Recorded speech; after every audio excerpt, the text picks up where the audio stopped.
हम राजनीतिक दलों के बीच संघर्ष में फंसे हुए हैं। अगर वे जीतते हैं तो ईवीएम अच्छी है, अगर वे हारते हैं तो ईवीएम खराब है। ये बातें चुनाव आयोग ने सुप्रीम कोर्ट में कही हैं।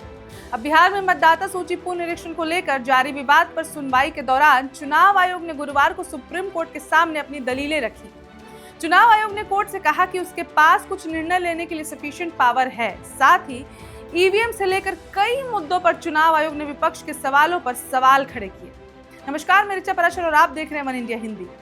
गुरुवार को सुप्रीम कोर्ट में जस्टिस सूर्यकांत और जस्टिस जयमाल्या बागची की पीठ ने बिहार में विशेष गहन पुनरीक्षण यानी एसआईआर कराने के चुनाव आयोग के फैसले को चुनौती देने वाली याचिकाओं पर सुनवाई की। इस दौरान चुनाव आयोग ने सुप्रीम कोर्ट में जिला स्तर पर मृत, पलायन कर चुके या स्थानांतरित हो चुके मतदाताओं की सूची साझा करने पर सहमति जताई।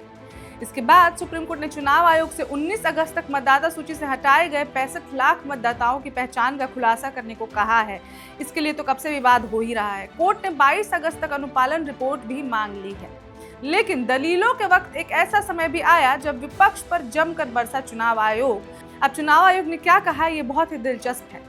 चुनाव आयोग ने कहा कि राजनीतिक नफरत के माहौल में काम करते हुए शायद ही कोई ऐसा निर्णय हो जिस पर विवाद ना हुआ हो।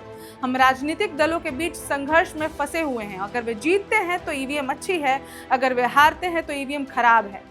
अब बिहार में एसआईआर पर चुनाव आयोग ने कहा कि एक अनुमान के अनुसार बिहार में लगभग 6.5 करोड़ लोगों को एसआईआर के लिए कोई दस्तावेज जमा करने की आवश्यकता नहीं है।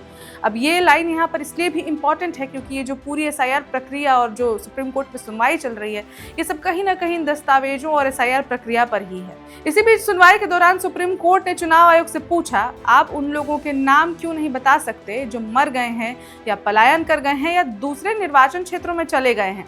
इतना ही नहीं, कोर्ट ने यह भी कहा कि आप इन नामों को डिस्प्ले बोर्ड या वेबसाइट पर क्यों नहीं डाल सकते। इससे पीड़ित 30 दिनों के भीतर ही सुधारात्मक उपाय कर सकते हैं। जिसके बाद चुनाव आयोग ने सुप्रीम कोर्ट से कहा कि मृत, विस्थापित या स्थानांतरित हुए लोगों के नामों की सूची राजनीतिक दलों के कार्यकर्ताओं को दे दी गई है। इस पर कोर्ट ने कहा कि हम नहीं चाहते कि नागरिकों के अधिकार राजनीतिक दलों के कार्यकर्ताओं पर निर्भर रहे।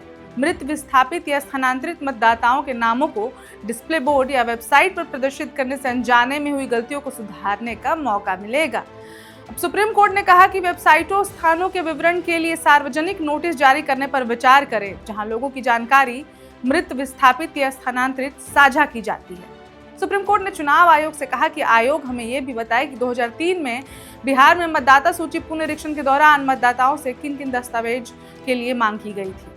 अब इस खबर में फिलहाल इतना ही, लेकिन एसआईआर से जुड़ी जो भी खबरें आती रहेंगी उन्हें हम आप तक पहुंचाते रहेंगे। बस आप बने रहिए वन इंडिया हिंदी के साथ। धन्यवाद।